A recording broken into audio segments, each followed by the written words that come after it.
यज्ञोपवीत का मतलब है एक श्रेष्ठ मानव, एक आर्य मानव, यानी कि एक अच्छा सनातन वैदिक हिंदू धर्म का पालने मानने वाला एक व्यक्ति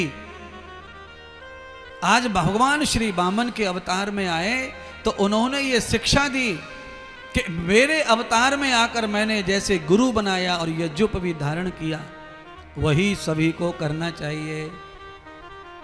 आचार्य के रूप में भगवान श्री बृहस्पति जी गुरु बने हैं और बृहस्पति ने गुरु दीक्षा में गायत्री आदि मंत्र दिया।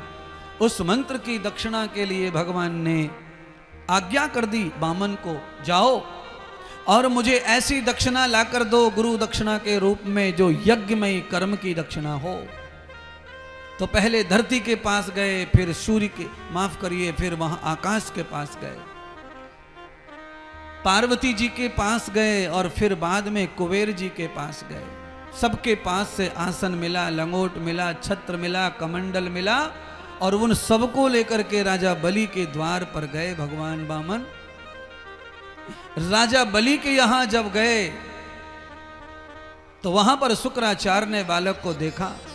त्रिविधम नरोपकृतम च पश्यम प्रभयोगानाम।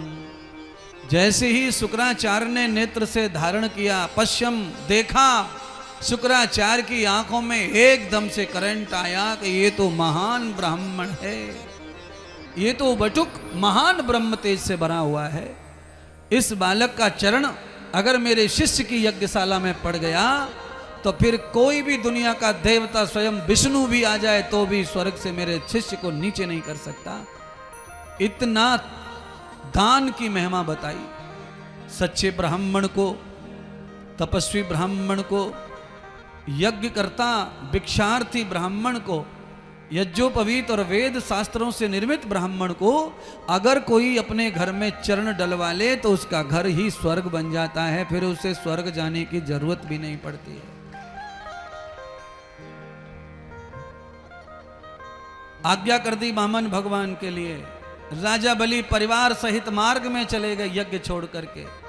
वामन भगवान को दंडवत प्रणाम करके सहस्र प्रार्थना करके यज्ञशाला में लेकर आए, सोने के सिंहासन पर बिठा दिया।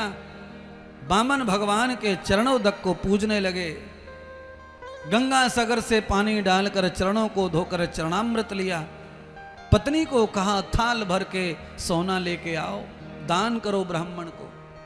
दक्षिणा में थाल भर सोना दिया, चांदी, हीरे, मोती, जवाहरात, पर वामन भगवान ने कोई दान स्वीकार नहीं किया। कहा राजन, मैं इस तरह दान ग्रहण नहीं कर सकता। अगर दान देना है तो मेरी पौरोहित्य कर्म से दान ग्रहण करूंगा। अपने यहां मुझसे तुम कोई सत्कर्म करा लो फिर दान करो। भगवान यहां ये भी शिक्षा दे रहे हैं कि अकर्मण्य दान ब्राह्मण को नहीं लेना चाहिए। यज्ञ आदि सत्कर्म करके दक्षिणा जो मिलती है वो मेरे काम आती है और मेरे बाल गोपाल को सफल करती है। अकर्मण्य दक्षिणा से बाल गोपाल दरिद्र बनते हैं और वो भी मेरे ऊपर बोझ बनती है दक्षिणा, वो मुझे कभी न कभी चुकाना पड़ता है। इसीलिए वामन भगवान ने कहा कि यज्ञ आदि सत्कर्म मैं करूं तो फिर मेरी दक्षिणा भी मेरी इच्छा अनुसार होनी चाहिए।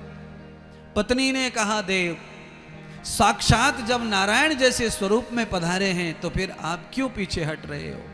मां ने कहा, पुत्र करवा लो यज्ञ आदि सत्कर्म और ये जो चाहे सो दक्षिणा दो। तो कहा, महाराज हमारे यहाँ पितृ यज्ञ कर दो, हमारे पितरों का कल्याण हो जाए ऐसा यज्ञ कर दो, आप जो चाहे सो दक्षिणा ग्रहण करो। तो कहा, मुझे 2 पग जमीन चाहिए। प्राचीन काल में सबसे ज्यादा दान करने वाली चीज का नाम है धरती दान। पहले साधु संत महात्मा सबको धरती का दान ज्यादा होता था और जितने भी स्कूल और विद्यालय गुरुकुल थे उनको भी ज्यादा धरती दान दी जाती थी। पहले जितने भी भारत में आज गुरुकुल हैं, सरकारी स्कूल हैं पुराने, उन सबको जमीनें हैं महाराज।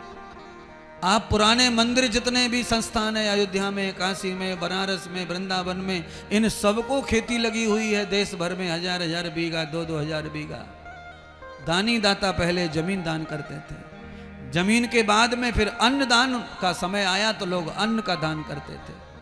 अन्नदान के बाद में समय आया तो रुपयों का दान होता था और आज तक वो रुपयों के रूप में चल रहा है।